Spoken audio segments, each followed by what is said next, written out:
Just making a quick video talking about coolant reservoirs and something I see that's pretty common.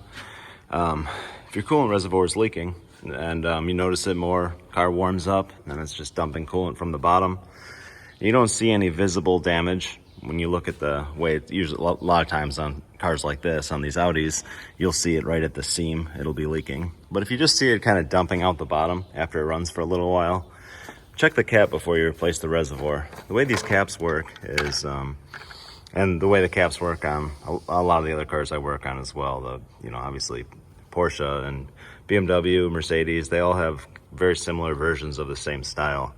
The cap has a O-ring down there that seals on this inner edge, and inside of it, through this little section that looks like vents, there's actually a spring that releases at a certain pressure. So when that spring releases, it bypasses that valve and it dumps into this outside chamber here. And that outside chamber, as you can see, has a hole right there. That hole goes right to the bottom of the reservoir.